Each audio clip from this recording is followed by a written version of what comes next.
జ్యోతి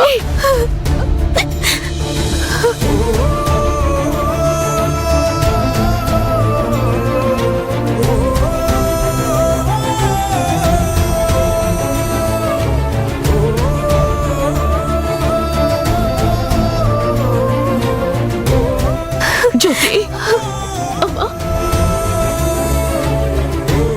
అమ్మా నువ్వు బతికే ఉన్నావా? బతికుంది కాబట్టే కదా మన కళ్ళ ముందు కనిపిస్తోంది.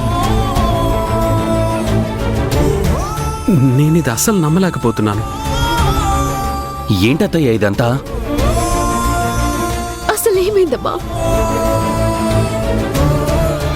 దొరబాబుకి ఎవరో ఫోన్ చేసి నువ్వు నదిలో కొట్టుకుపోయావని చెప్పారు కదమ్మా.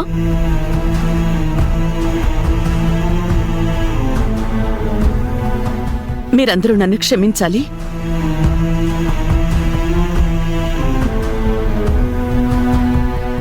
నేను నదిలో కొట్టుకుపోయినట్టు, చనిపోయి శవం కూడా దొరకనట్టు నేనే ఫోన్ చేయించాను.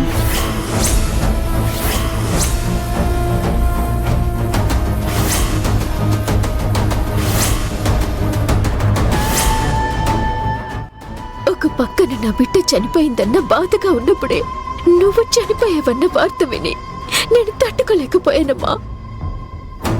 నా దుఃఖానికి అంతే లేకుండా పోయింది. చాలా బాధపడ్డాను. ఎందుకు నువ్వు చనిపోయినట్టు ఫోన్ చేయించావు?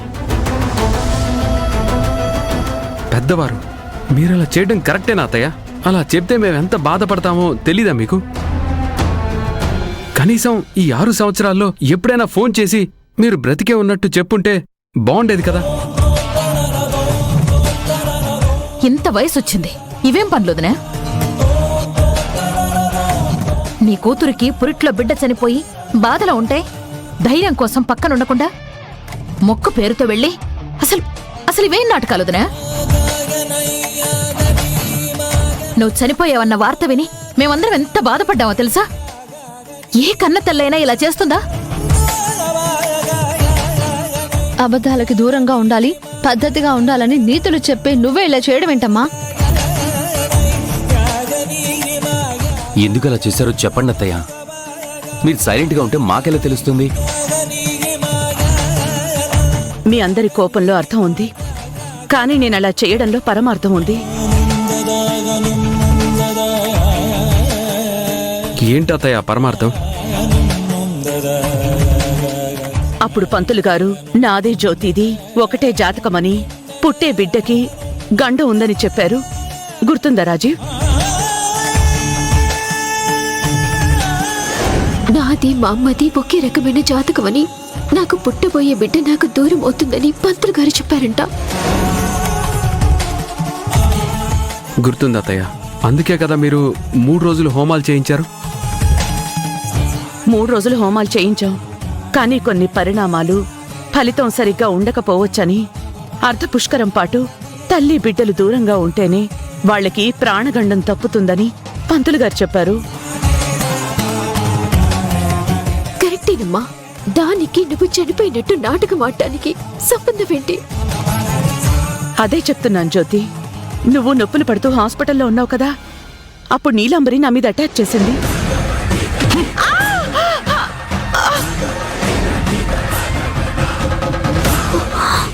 నన్ను చంపాలి అనుకుంది. నేను ఎలాగోలా తప్పించుకున్నాను. నీకు పుట్టబోయే బిడ్డని నీలాంబరి రూపంలో గండం వాటిల్లుతుందని భయం వేసింది. అందుకే హాస్పిటల్కి వచ్చాను. అక్కడ వాళ్ళెవ్వరూ లేరు.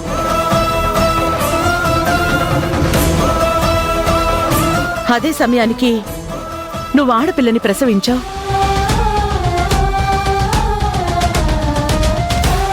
గండం తప్పించడానికి నర్సుకి నా బంగారు గొలుసిచ్చి నీకు పుట్టిన బిడ్డను నేనెత్తుకుని వెళ్ళిపోయాను.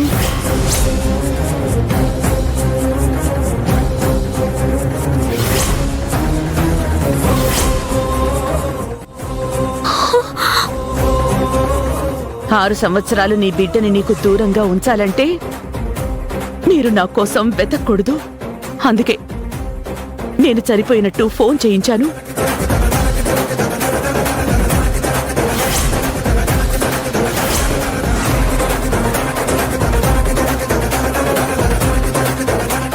ఆగండి అత్తయ్య, ఏంటి మీరు చెప్పేది? జ్యోతికి పుట్టిన బిడ్డని మీరు తీసుకొని వెళ్ళిపోయారా? అవును రాజీవ్,